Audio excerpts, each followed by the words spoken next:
हर हर महादेव, जय केदारनाथ। भाई, यात्रा शुरू करने से पहले सबसे इम्पोर्टेंट पैकिंग करना कि क्या क्या सामान हमें लेके जाना है। तो बैग मंगाया। बैग के अंदर जो इम्पोर्टेंट सामान है वो सारा पैक कर लिया। अपने लिए नी गार्ड मंगा लिया, और इसको भी अच्छे से, क्योंकि ये भी बहुत ज़रूरी है। हम जा रहे हैं ऊपर हिल की तरफ में। और जैकेट मेरी हो गई थी पुरानी, तो नई जैकेट मंगानी पड़ गई, क्योंकि थोड़ी सी वो पुरानी और टाइम हो गया था। तो इस बार नई जैकेट के साथ नई राइडिंग स्टार्ट कर रहे हैं। तो सुबह निकले हम, और सुबह निकल सबसे पहला काम हो गया पंचर। तो हमने पंचर बनवाया। पंचर बनवा के और निकले अब हाईवे की तरफ में, और हाईवे से अब हम चले दिल्ली छोड़ के। तो सुबह सुबह का टाइम है, अभी रोड खाली है, तो हमें फटाफट चलना चाहिए। क्योंकि रोड अगर खाली खाली है तो थोड़ा सा हम चल सकते हैं कि हाँ, थोड़ा स्पीड में चल सकते हैं, क्योंकि आगे का हमें रास्ता पता नहीं और अभी लंबी दूरी तय करनी है। तो अभी थोड़ा सा हम तेज़ चलेंगे, अराउंड 90 की स्पीड में चलेंगे। इससे तेज़ तो हम चलेंगे नहीं। 80 90 यही स्पीड है हमारी। ज़्यादा तेज़ नहीं चलते हम, आराम से आराम आराम से रास्ता कवर करते हैं। तो दोनों तरफ हम हरियाली बहुत देख रहे थे। अभी थोड़ा सा मौसम था, हल्का हल्का बारिश था, तो अभी हरियाली हो गई है। तो हरियाली बहुत सुंदर लगी। और हम एक रुके फिर एक ढाबे के पास ब्रेकफास्ट के लिए। तो बहुत देर के बाद एक ढाबा मिल गया, और इस पर थोड़ा सा रुके हुए हैं, ब्रेकफास्ट कर लेते हैं। सुबह चले हुए लगभग 100 किलोमीटर चल चुके, और अब देखते हैं भाई इस ढाबे पे क्या हुआ कि हमारा एक, जहाँ से हम आते हैं वहीं का हमारा एक दोस्त मिल गया, कि वो हमें उसी एरिया के थे और हमें पता नहीं था कि वो भी यहीं का है। तो उन्होंने भी यही नाश्ता पानी यहीं कर रहे थे। तो ये उनके सारे फैमिली मेम्बर थे, ये उनका बच्चा था, और ये सब मिल के वहीं नाश्ता कर, हम भी वहीं नाश्ता कर रहे थे। फिर हमारी बहुत देर तक बातचीत हुई उनके साथ में। तो बहुत अच्छा लगा उनसे मिल के। फिर हम वहाँ से निकले आगे की तरफ में। भाई नाश्ता पानी तो हो गया, और हमारा स्वागत भी हो गया हमारे देवभूमि उत्तराखंड के अंदर। तो हम उत्तराखंड में एंटर कर चुके हैं। अब हमारा मेन टारगेट है किसी तरीके से फटाफट हमें हरिद्वार पहुंचना है। हरिद्वार पहुंच के सबसे पहला काम है रजिस्ट्रेशन करवाना हमारा, क्योंकि हमने ऑनलाइन रजिस्ट्रेशन करवाए नहीं है। तो हमारे पास एक ही ऑप्शन बचता है ऑफलाइन करवाने का। तो जब तक कि हम हरिद्वार नहीं पहुंच जाते, रजिस्ट्रेशन करा लेते, तो हमें कोई फ़ायदा नहीं, आगे हम यात्रा नहीं कर सकते। तो हम हरिद्वार जैसे भी एंट्री करेंगे, तो ये जैसे में ओम दिखता है, ओम दिखते समझ में आ जाता है कि चलो भाई अब तो हम हरिद्वार आ ही गए। ये हमारी हर की पेड़ी आ जाएंगी यहाँ पे। और यहाँ पर हम देखते हैं कि हमारी लोकेशन है कहाँ पर, जहाँ रजिस्ट्रेशन में करवाना है, क्योंकि वहाँ हमें जाना पड़ेगा। वहाँ जाने के बाद कितनी भीड़ है नहीं है, रजिस्ट्रेशन वहाँ पे हम करवाएंगे। वहाँ की व्यवस्था हम वहीं चल के देखते हैं। अगर आप स्पेस देखोगे, इतना अच्छा स्पेस में दिया हुआ इन्होंने, आराम से बैठ सकते हो, सारे काम कर सकते हो। और यहाँ पे कुछ पूछताछ केंद्र है, सहायता केंद्र है। अंदर टोटल आपको 20 काउंटर मिले हुए हैं। हर काउंटर किसी पे भी जाओ आप रजिस्ट्रेशन करा सकते हो। ऐसा कुछ नहीं है कि आपको इसी काउंटर में जाना है। 4 धाम कराना हो 4 धाम कराओ, 2 धाम 1 धाम, जहाँ आपका मन करे जाने का वहाँ कराओ। और अब यहाँ से हम आगे निकलते हैं, क्योंकि हमारा हो चुका है। अब हमें जल्दी निकलना पड़ेगा, क्योंकि टाइम ज़्यादा नहीं है, पहुँचना भी हमें जल्दी पड़ेगा। ये हमारा रजिस्ट्रेशन कार्ड है कि हमने रजिस्ट्रेशन करवा लिया, आगे हम यात्रा कर सकते हैं।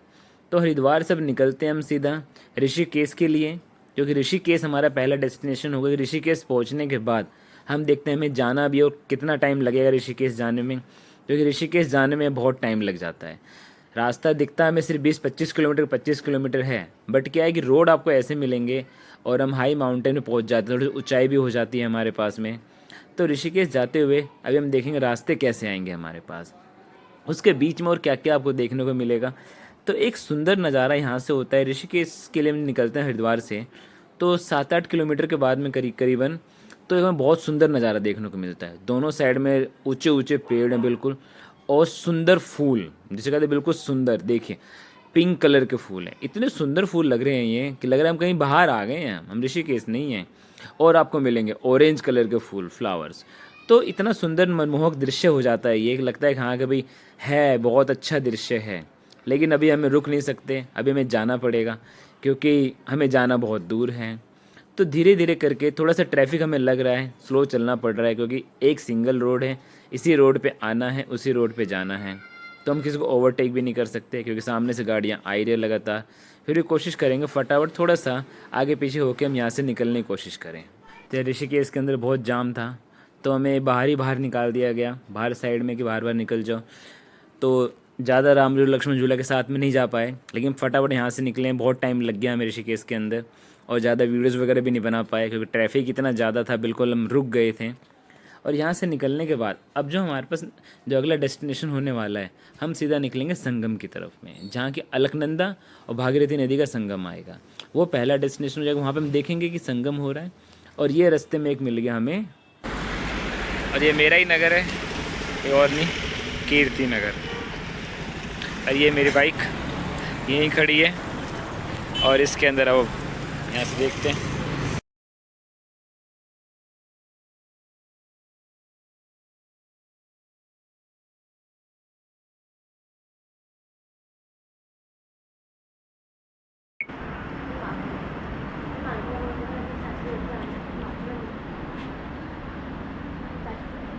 तो भाई वहाँ से निकल गए, और थोड़ी शाम होने वाली है, शाम हो जाएगी अब। तो जैसे जैसे शाम होती चली पहाड़ों के अंदर, पता नहीं चलता कितनी जल्दी शाम हो जाती है। अभी तो दिन था और थोड़ी देर में देखो शाम हो गया। तो एक भाई मिल गया हमें ये प्रीतमपुरा साइड के। अभी ये भी जा रहे हैं, केदारनाथ ही जा रहे हैं, लेकिन ये रुकने वाले रुद्रप्रयाग में, हम भी वहीं रुकने वाले हैं। तो हमने कहा चलो फिर चलते हैं फटाफट, को ज़्यादा रात हो गई फिर पहाड़ों में चलना मुश्किल हो जाता है, क्योंकि सामने से जो गाड़ियाँ आती है उनकी लाइट बहुत तेज़ होती है और वो आंखों पे लगती है। और पहाड़ के रोड जो होते हैं वो टेढ़े मेढ़े रोड होते हैं, तो बहुत संभल के बहुत धीरे धीरे चलना पड़ता है। और करीबन हमें भी आधा घंटा और चलना पड़े किसी भी तरीके से। आधा घंटा चलने के बाद ही अभी कोई रेस्टोरेंट वगैरह आएगा या फिर होटल वगैरह आएंगे। तो यहाँ जाम बहुत लगता है भाई, शाम का टाइम हो जाता है और जाम लगना शुरू हो जाता है। और जाम आपको मिलेगा एक एक घंटे, एक एक दो दो घंटे तक ऐसे खड़े रह जाओगे जाम के अंदर, 2-2 3-3 किलोमीटर जाम में। कुछ गाड़ी वाले ऐसे होते हैं कि बाइक वालों को रास्ता और रोक देते हैं। तो देख लो भाई कितना लंबा जाम लगा हुआ है। बिल्कुल जाम ऐसे है, गाड़ियाँ पैक है कि एक साइड का बिल्कुल ब्लॉक है, एक साइड खाली है। ये तो हम बाइक पे हैं, तो वो देख के हमें जल रहे हुए कैसे हम बाइक वाले फटाफट फटाफट चलते जा रहे हैं। लेकिन जो गाड़ी वाले हैं उनकी हालत ख़राब हो जाती है भाई साहब। जब जाम लग जाता है ना और कहीं अटक जाते हैं तो कन्फर्मेशन नहीं होता है कि आधे घंटे में वो निकलेंगे कि 1 घंटे में निकलेंगे, 10 मिनट में निकलेंगे। और आगे थोड़ी सी बारिश भी हुई है, और जब बारिश होती है पहाड़ों में तो लैंडस्लाइड सबसे ज़्यादा होता है। तो कहीं ना कहीं ज़रूर लैंडस्लाइड हुआ होगा। तो भाई बहुत दूर चलने के बाद एक ही हमें थोड़ा होटल टाइप में मिल गया, कि जो कमरे कमरे चिल्ला रहा था कि भाई कमरे हैं कमरे हैं। तो यहाँ पे हम रुके हैं, और यहाँ चल के वो कमरा देखते हैं कैसा कमरा है इनका। अगर रहने लायक हुआ तो फटाफट रुक के हम यहीं रुक जाएंगे, ताकि सुबह उठ के हम जल्दी से जा सकें। भाई कमरा तो दिखा दिया, ठीक ठाक ही है कमरा, और रेंट भी ज़्यादा नहीं है। हम अपना बैग वगैरह सब रख दिया, पसंद ही है कि भाई मैं सोना ही तो रात भर में। तो फटाफट रात को हम नाइट में स्टे करेंगे यहीं पे। और ये सारा सामान हम अपना रख रहे निकाल के, सारा सामान रख रुक के। अब आज रात सोने की प्लानिंग यहीं पर है हमारी।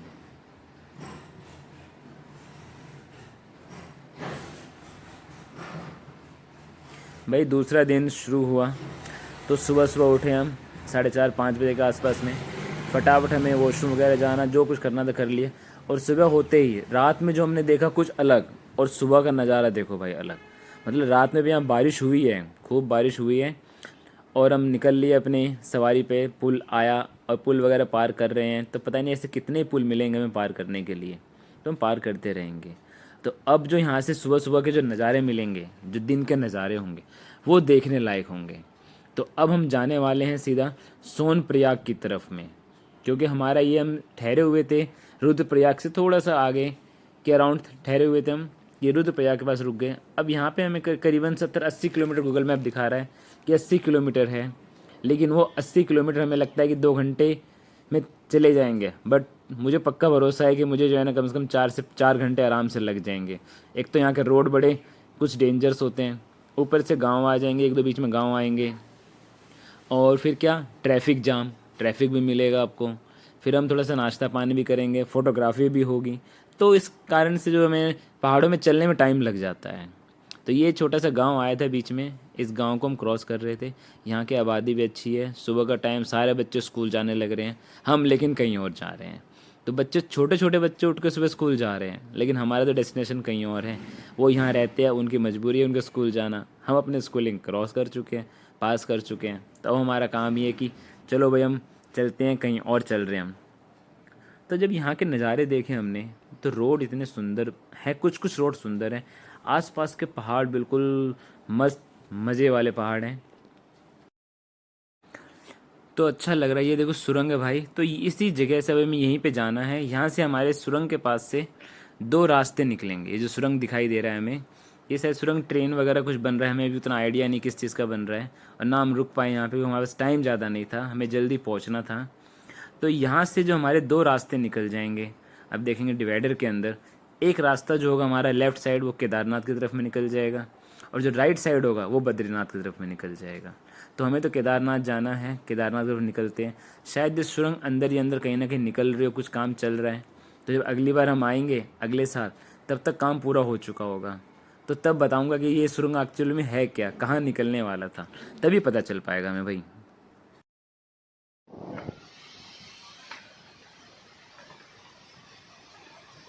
इतने सुंदर सुंदर वाटरफॉल है ना, क्या बता, कहाँ कहाँ से निकल के आ रहा है पानी, और इसके नीचे बैठ के हम नहा भी सकते हैं, पानी बिल्कुल चिल्ड होगा। भाई वो कहते हैं ना कि घर पर मैगी बनाकर खाना और पहाड़ों में जाकर मैगी बनाकर खाना, उसका अलग ही स्वाद होता है। तो देख सकते हैं हमने भी एक प्लेट मैगी बना लिया है और अब चलते हैं खाने के लिए। ये थी हमारी मैगी, पानी की बोतल और चाय अभी आने लग रही है। तो आप लोग कब आ रहे हो पहाड़ों में और मैगी बनाकर खाओगे? तो देख सकते हो चारों तरफ पहाड़ी पहाड़ है। यहाँ पे हम थोड़ा सा ब्रेक लेंगे। तो भाई आज का ब्रेकफास्ट मैगी हो गया, और मैगी खाने के बाद अब हम जा रहे हैं सीधा सोनप्रयाग। सोनप्रयाग में हमें जाके रुकना पड़ेगा वहीं पे, क्योंकि वहीं जाके हमारी पहली पार्किंग होगी, वहीं गाड़ी पार्क करेंगे हम। तो देख रहे हो रास्ते के जो नज़ारे हैं, दोनों तरफ में पेड़ है, सुंदर है, हरियाली है, ऐसा लग रहा है कि यहाँ पे बस जाना चाहिए।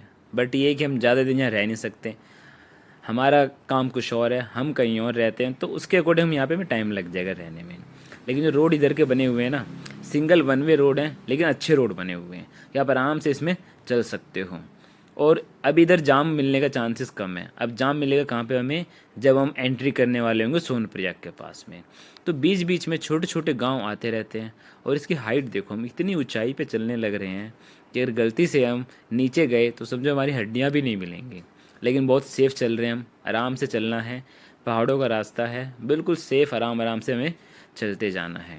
यहाँ के घर भी देखो साथ साथ में घर बने होते हैं, इस टाइप से घर बना लेते हैं। और सामने के देखो बादल, ऐसा लग रहा है कि बिल्कुल हमारे पास में आ चुके हैं बादल। और क्या बताएं, बादलों का तो कभी मौसम चेंज हो जाता है, अभी धूप है, कहीं धूप कहीं छाया तुरंत हो जाएगी, और फिर बारिश शुरू हो जाती है। तो पहाड़ों का मौसम ऐसे बदलता रहता है। यहाँ के टर्न बहुत ख़तरनाक यू टर्न होते हैं, जितना खतरनाक ऐसे दिखता है ना, बिल्कुल आराम से यू टर्न पे चलना चाहिए। देखो भाई सामने एक गांव नज़र आ रहा है, कितने छोटे छोटे गांव हैं। अब देखो इस बस वाले ने क्या किया, यू टर्न पे लाके हमें अटका दिया, तो ये जाम लगना शुरू हो जाता है। और ये सब सुबह का जाम है। जो बसेस हमारी वहाँ हरिद्वार से चली थी सोनप्रयाग के लिए, वो सारी बसें हमें रास्ते में मिलने वाली है, क्योंकि सारी बसें वहाँ से मॉर्निंग के टाइम में निकलते, 3 से 4 बजे निकल जाती है, और वो सारी बसें हमें यहाँ पे रास्ते में कहीं ना कहीं मिल जाती है।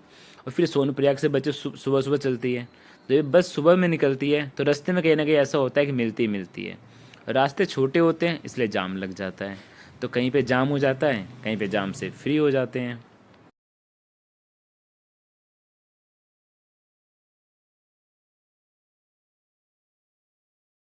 हेलो, ये भैया आपने, हेलो भैया, जय श्री राम।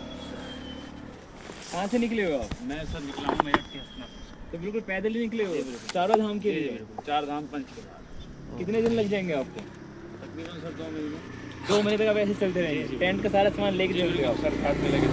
तो नाइट में स्टे वगैरह कहाँ करते हो आप? नाइट में सर मंदिर होते हैं, धर्मशालाएँ होती हैं। जहाँ तक आप पहुँच गए वहाँ तक चले जाएंगे। चलो अच्छा लगा। ये भैया आपने, तो कैसे हो? ठीक है, अब अच्छे हैं? बस बढ़िया। चलो मिलते हैं फिर। ठीक है, पहुँचते हैं। ठीक है। तो भाई उनसे मिलकर अच्छा लगा, और अब हम सोनप्रयाग के आउटर पे आ चुके हैं कि हम यहाँ से सोनप्रयाग के अंदर एंट्री करनी है। तो सोनप्रयाग जैसे आने वाला है, तो देख रहे कितना जाम लगा हुआ है, दोनों तरफ गाड़ियाँ पार्किंग इन्होंने पार्क कर दिया। अब रास्ता हो गया छोटा सा, बिल्कुल जब रास्ता छोटा सा हो गया तो मुश्किल हो जाती है। सोनप्रयाग का बोर्ड आ गया, मतलब हम सोनप्रयाग के अंदर अब एंट्री कर चुके हैं। अब यहीं से देखिए लाइन लगी हुई है गौरीकुंड तक के लिए। गौरीकुंड यहाँ से लगभग 4 से 5 किलोमीटर है, तो अभी से इतनी लाइन, भाई मैं तो डर गया कि अब कहाँ खड़ी कर, यहीं से लाइन जाना पड़ेगा क्या। तो जब मैंने यहाँ की पार्किंग देखी ना, तो नीचे पार्किंग बहुत बड़ी पार्किंग थी। ये सारी की सारी बड़ी पार्किंग है। तो या तो आप सोनप्रयाग में गाड़ी खड़ी कर दो, लेकिन हम आगे वाली पार्किंग में गाड़ी खड़ी करने वाले हैं, क्योंकि ये पार्किंग थोड़ी सी पीछे है और यहाँ पे भी पार्किंग फुल आ रही है कि पार्किंग फुल हो गई है, फुल हो गई है, आप आगे जाओ। तो आगे वाले पार्किंग में जाएंगे, एटलीस्ट ये तो थोड़ा पैदल कम चलना पड़ेगा। अब ये देख सकते हो शाम के टाइम में यहाँ बारिश हुई है, और जब बारिश हुई है तो सड़कों पे भी थोड़ा सा पानी आ जाता है, जाम हो जाता है, और लैंडस्लाइड में खतरा वैसे बना रहता है। तो बड़ी मुश्किल होने वाली है कि हमें जाना पड़ेगा आगे। और ये पहुंच गए आगे वाली पार्किंग पे। आगे पार्किंग पे पहुंचे हैं तो भाई ये सब हमारी स्लिप बनाने में लगे हुए हैं कि पार्किंग चार्ज तो देना ही पड़ेगा। और पार्किंग चार्ज जो है कार का अलग है, बाइक का अलग है, और 12 घंटे के हिसाब से पार्किंग चार्ज होता है यहाँ पे। तो वैसे मैं पार्किंग पर्ची ले ली, और शायद हम 2 दिन के बाद आएँ कि 3 दिन के बाद आएँ कि 24 कितने दिन के बाद है हमें खुद ही नहीं पता है। तो ना तो हमने इनको पैसे दिए, हमने सिर्फ पार्किंग स्लिप ले ली और इस पर चार्ज लिखा हुआ था कि इस हिसाब से चार्ज आपके लगेंगे। और अब चलते हैं पार्किंग के लिए, पार्क करते हैं ऊपर। तो यहाँ मल्टी लेवल पार्किंग बनी हुई है कि एक लेवल के ऊपर दूसरे लेवल, और खाली हम बाइक ही बाइक, देखो कितनी बाइकें खड़ी है, दुनिया भर की बाइक से लोग आते हैं, कितने घूमने वाले आते हैं। यहाँ के लोकल भी होते हैं, हरियाणा के हैं, राजस्थान के हैं, एमपी से भी आते हैं, दिल्ली, यूपी, बिहार, झारखंड, मतलब कि हर जगह से यहाँ पे जिनको बाइक का जुनून होता है वो बाइक से भी आ जाते हैं। कोई ऐसा इशू नहीं है कि बाइक से हम 1000 किलोमीटर नहीं चल सकते, ईजिली चल सकते हैं भाई। तो भाई ने बिल्कुल ऊपर पहुँचा दिया कि भाई तू जाओ, और ऊपर अब जगह कहीं नहीं दिख रही हमें गाड़ी खड़ी करने के लिए, तो कहीं ना कहीं तो ढूंढना पड़ेगा। ये देख रहे हैं पार्किंग मिल गई हमें फाइनली, मिल के अब यहाँ से हम चल रहे हैं सीधा गौरीकुंड की तरफ में, क्योंकि यहाँ से नीचे हमें टैक्सी मिलेगी, और वो टैक्सी पकड़ेंगे तो हम गौरीकुंड की तरफ में जाना शुरू कर देंगे। तो जब गौरीकुंड चले जाएंगे तो आपको वहाँ की चीज़ें वहाँ पे दिखाएंगे हम। तो आज की वीडियो के लिए इतना काफ़ी है। जय केदारनाथ।